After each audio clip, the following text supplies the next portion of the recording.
Hello and welcome to JPWHU Radio with me, your host John Phillips, also known as JP. Today's podcast is we are discussing the 25-26 West Ham United players released list that was published by the club website yesterday. If you want to listen to a full version of this podcast, then by all means please do become a patron. This is in sympatical with the video that went up on YouTube this morning as well, so let's get on with it. Okay, so this podcast is basically going to be in sympatical in time with the YouTube video that goes up as well on JPWHU TV. But I'm going to go into more detail this time round because audio is quicker to upload than video is, and it looks like the recent YouTube app update has sped up uploads very much better. But we're going to talk about this as well because I did say that the long-term plan for the podcast is to be in conjunction with the YouTube videos and to go into more detail. And of course, as I say, it's going to go into even more detail over on Patreon once we've done the free section. So again, if you want to become a Patreon, listen to the full version, you can support me for less than £1 a month, guys. Seriously. It's really cheap for you. Okay, so let's look into it. Right, so the website confirms that Lucas Fabianski and Adama Traore have been listed as free transfers. Now, the interesting thing on this is the fact that there's no Callum Wilson being confirmed on it. Now, the reason being is it looks like there's conversations going on with both Wilson and Traore. But I think Traore's been released because he doesn't really want to stick around. At the end of the day, guys, he only made 17 appearances for us, if I remember correctly. So I've looked 12 appearances for us. So, and scoring no goals, and I don't think he got any assists either for that matter. Correct me if I'm wrong.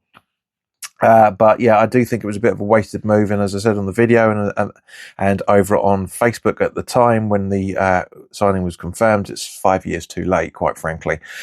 But having said that, I do hope that Lucas Fabianski, and I've been mentioning this for the last year or so, I do hope that Lucas Fabianski stays on as a goalkeeper coach. And as I said on the video, I hope that him and Paco can work together to make the defensive unit unbelievably good. Because I know that Fabianski is a bit of a cult hero at the club, and quite rightly so. Because ever since we bought him from Swansea, it was like 8 or 9 years ago, he was phenomenal with us. Obviously, didn't make any appearances for us last season, but was like the training ground goalkeeper as a result. And he did actually pick up a back injury as well. Let's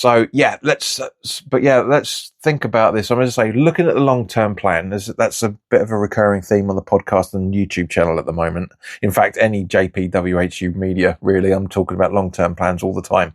To have Fabianski, who's, got a hell of a lot of Premier League experience, not just with us, but I think it was with, he's got Premier League experience at Swansea as well, and Arsenal, of course.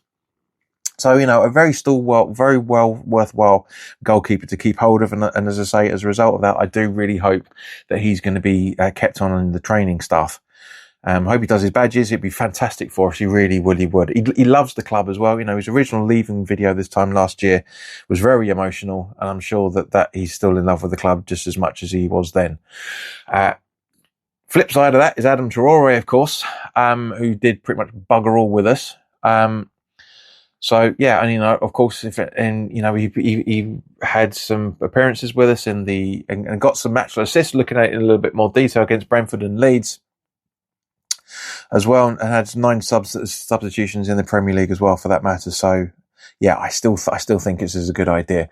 Of course, we're also losing Axel Disasi, who goes back to Chelsea on his loan at the end of his loan spell. Made 17 appearances for us, including FA Cup games, and scored in against Leeds, as we know, in the 6th round, very late on, shall we say.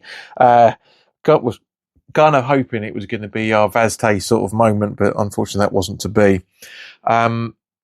Chelsea have got an unbelievably good player here. He really has. Now, obviously, his family connections to West Ham probably made him play a little bit better than what he was known for at Aston Villa.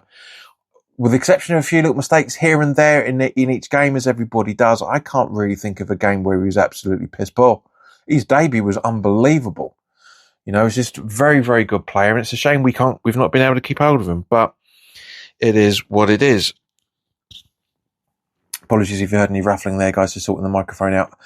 Now, there's some under 21 stroke development squad players being released of Michael Forbes, Junior Robinson, Tyrone Zapata, Daniel Ridge, David Chiguada and Tom Woodster, along with Academy scholar Jonathan Unwin, who will also go as well.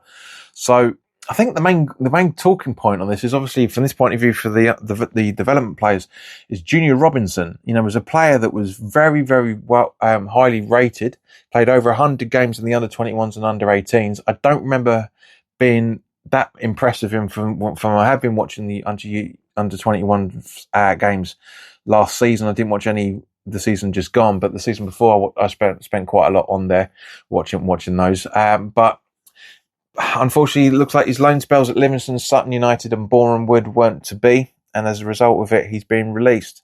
Likewise with Michael Forbes, 78 times he played for the under 21s and under 18s and was in the squad for the Europa Conference League tie against FCSB back in November 22 in Romania, and he made his senior Northern Ireland debut in November 23.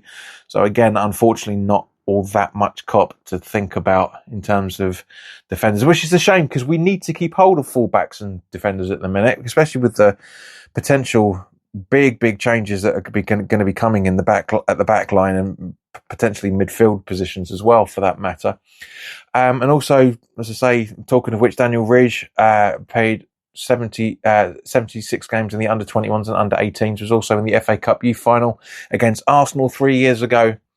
That fantastic win as well. But again, just didn't seem to be able to pull up any trees, as a lot of people would like to say.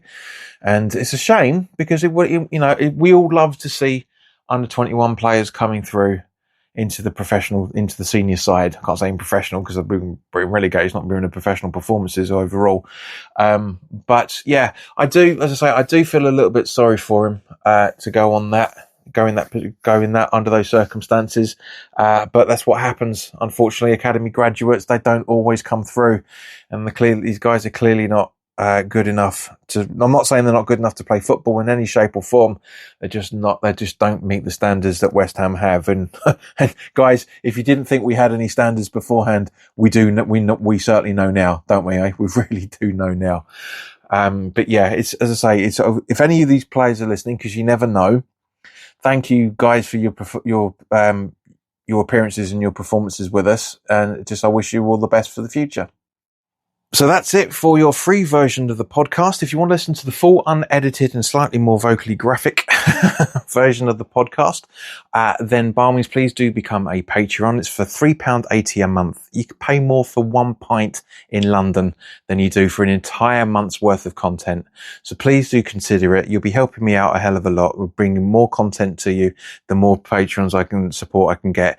But also, please do subscribe to this podcast as well on whatever platform you are listening to.